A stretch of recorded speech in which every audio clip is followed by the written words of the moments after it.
In the heart of the lush Nigerian countryside lay the small picturesque village of Umuofia. Its people lived simple lives, following traditions passed down through generations.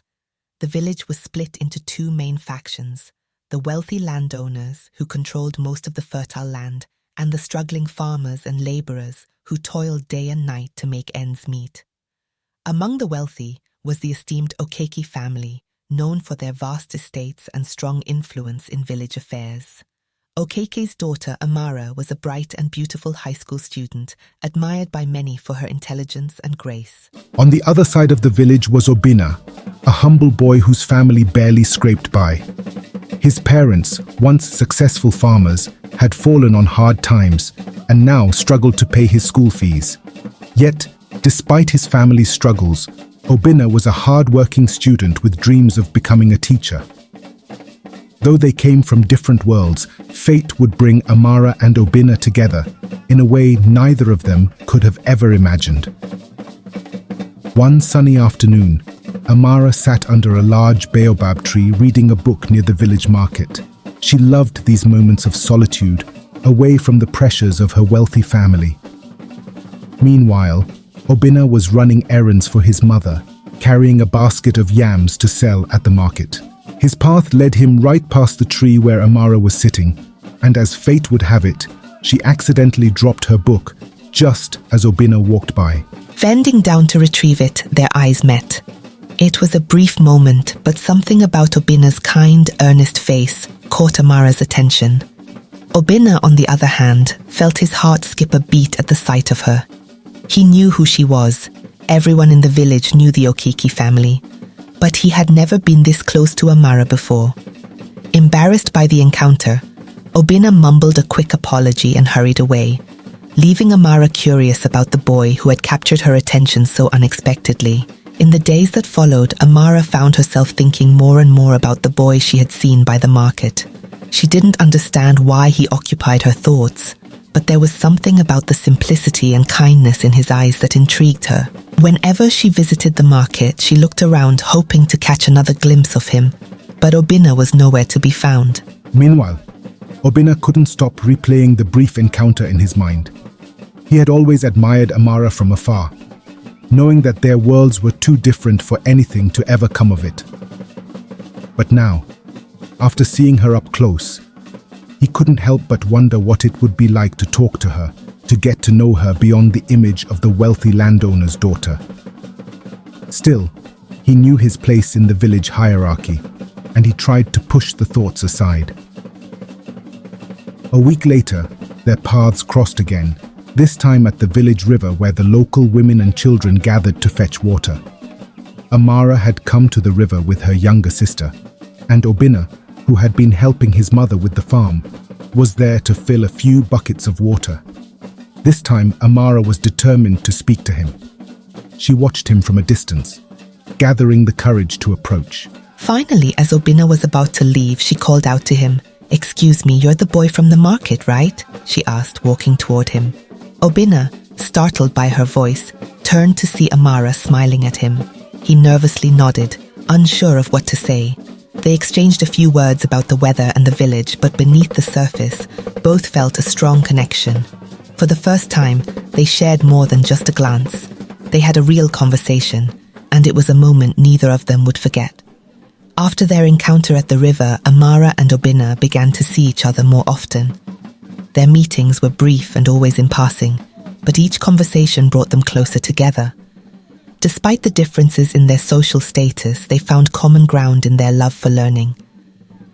Amara often spoke about her favorite books, while Obinna shared his dreams of becoming a teacher and helping the children in the village.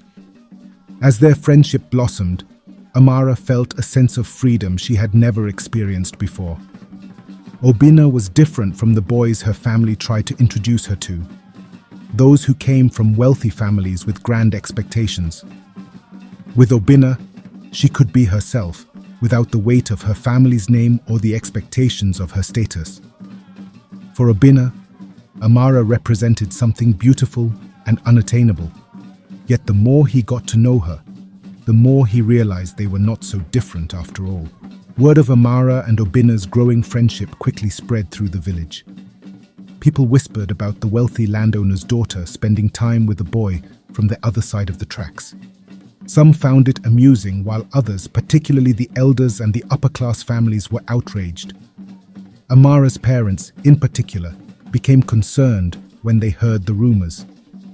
"She's young and she's naive," her father, Chief Okiki, said one evening as he sat in his grand sitting room discussing the matter with his wife. "We must put a stop to this before it gets out of hand. She has a future ahead of her, one that doesn't involve a boy like that." Amara's mother agreed, though she didn't fully understand the extent of the relationship. Meanwhile, Obinna's mother, who had also heard the rumors, warned her son to be careful. "That girl is from a family far beyond our reach," she said gently. "You are a good boy, Obinna, but you must know your place." Despite the growing opposition, Amara and Obinna's bond continued to strengthen. They began to meet in secret, away from the prying eyes of the village. Often, they would walk through the fields after school or sit by the river, talking about their dreams and the future. For both of them, these moments were a welcome escape from the pressures of their daily lives. Amara knew that her family would never approve of her relationship with Obinna. Her father had already started making arrangements for her to meet eligible suitors from wealthy families, and the thought of being forced into a loveless marriage filled her with dread. Obinna too knew that his love for Amara was forbidden, but he couldn't help how he felt. He had never experienced a connection like this before, and he wasn't ready to give it up. One evening, as Amara returned home from one of her secret meetings with Obinna, she was met with an angry confrontation from her father. "Where have you been?" Chief Okeki demanded, his voice booming through the house. "I've heard the rumors, Amara. Do you think I will allow my daughter to associate with someone like Obinna?" Amara tried to defend herself, but her father was relentless. He reminded her of the family's status, the importance of upholding their reputation, and the future he had planned for her. Amara felt trapped, torn between her love for Obinna and her loyalty to her family. She knew she couldn't continue living this double life, but the thought of losing Obinna was unbearable. After her father's outburst, Amara's mother, sensing her daughter's inner turmoil, approached her in private. "Amara, I understand how you feel," she said softly. "But you must know that the world is not kind to those who step outside of their place. Obinna is a good boy, but you come from different worlds." Amara's eyes filled with tears as her mother spoke. She knew her mother was right, but the love she felt for Obinna was real, and it was something she couldn't easily let go of. "I love him, Mama," she whispered, her voice breaking. Her mother sighed deeply, knowing that this was not a battle she could fight for her daughter. Chief Okeke, growing more impatient with the situation, issued an ultimatum to his daughter. "You will end this foolishness," with Obinna's harsh words. But she knew he was serious. She had seen this side of him before, and she understood that he would follow through with his threat if she didn't comply. Amara was left with a difficult decision. She could either end her relationship with Obinna and stay with her family, or she could risk everything for the chance to be with the boy she loved. But no matter what she chose, she knew that her life would never be the same again. "Or I will send you away to live with your aunt in the city." Amara was devastated by her. Amara was faced with a difficult decision. She could end her relationship with Obinna and stay with her family, or she could risk everything for the chance to be with the boy she loved. But no matter what he chose, he knew his life would never be the same.